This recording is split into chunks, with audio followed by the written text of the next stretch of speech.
que motivou a gente a buscar a solução da Terzoni foi o momento que a empresa estava passando, né? A empresa é uma empresa familiar, meu pai é o dono, ele está se aposentando e a gente está fazendo essa transição de gerência, né? E a empresa sempre foi muito centralizada, ele sempre foi o principal dono, mandava, desmandava. E aí eu entrei lá com o desafio de transformar a empresa para uma empresa que seja com uma cara um pouquinho menos familiar, para uma empresa um pouco mais profissional, por assim dizer. E aí foi de onde me veio a ideia, né, da gente contratar uma consultoria para ajudar a fazer essa transição, que é um movimento super difícil, é um movimento que gera bastante atrito, que eu tenho muita gente que está lá faz 20 anos, 30 anos, enfim. E aí quando a gente faz umas mudanças muito radicais, são, no geral, um pouco mal recebidas, por assim dizer. E aí a Terzoni veio como essa mão aí que a gente achou para conseguir fazer essa transição de uma maneira um pouco mais soft e deixar a empresa mais bem organizada para os próximos passos, né, de crescimento, enfim.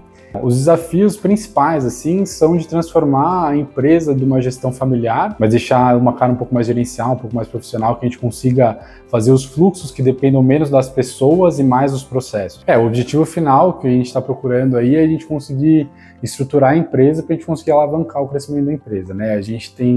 A Mobeq tem 30 anos de mercado aí, o crescimento, 90% que a gente teve foi orgânico, a gente nunca investiu em marketing, nunca investiu em divulgação da marca. E para a gente conseguir fazer esse movimento, né, para a gente conseguir alavancar essa empresa, a gente precisa ter os processos todos bem estruturados para a gente dar conta dessa nossa nova demanda. Não adianta a gente, né, começar a vender 10 vezes mais se a gente não tem potencial para atender. E aí, enfim, com a consultoria lá, acho que a gente está trilhando um caminho que a gente consiga atender essa nossa nova demanda.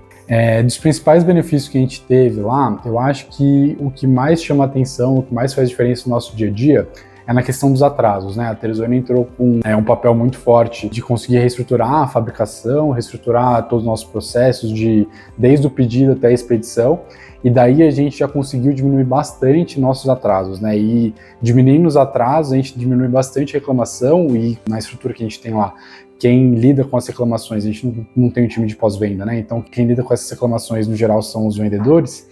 E se a gente tem menos reclamação, a gente tem mais tempo livre dos vendedores, a gente consegue fazer com que eles vendam mais, façam um trabalho ativo, de contato ativo e ativação de cliente, e isso gera mais receita no fim de tudo. Então, eu acho que esse foi o principal ganho que a gente teve, né? A redução dos atrasos, que já se transformou em aumento de receita. Essa mudança veio principalmente pela organização do nosso PCP. Antes, o que a gente fazia era simplesmente listar todos os pedidos que a gente tinha no dia ou na semana, descia para a fábrica e a fábrica fazia mais ou menos do jeito que eles achavam mais eficiente. Só que eles se preocupavam um pouco com as datas, né? Então, por exemplo, não sei, tinha um pedido que tinha que entregar no dia 20, só que ele estava fazendo um item parecido no dia 15. Aí, em vez de fazer o pedido que tinha que entregar no dia 16, ele aproveitava a máquina para fazer um pedido que fosse parecido, que tivesse match, por assim dizer. Só que isso não atendia o prazo, né? Isso atendia a facilidade da fábrica, mas não atendia o prazo do cliente. E com essa organização, a gente conseguiu fazer com que a produção da fábrica seja voltada à data de entrega. E, bom, isso foi o que principalmente resultou aí, né, nessa diminuição dos atrasos. Se eu recomendo a Terzoni, com certeza, assim, eu acho que os avanços que a gente teve no pouco tempo que a gente tem de trabalho, a gente começou o projeto aí em março, e de março para cá é nítido, assim, eu acho que a gente trabalha em outra empresa hoje, quando comparado, e muito disso é por conta da parceria que a gente tem firmado com a Terzoni. E eu acho que quem está buscando o crescimento, aí, organização de processos, vai dar super certo e vai que vai.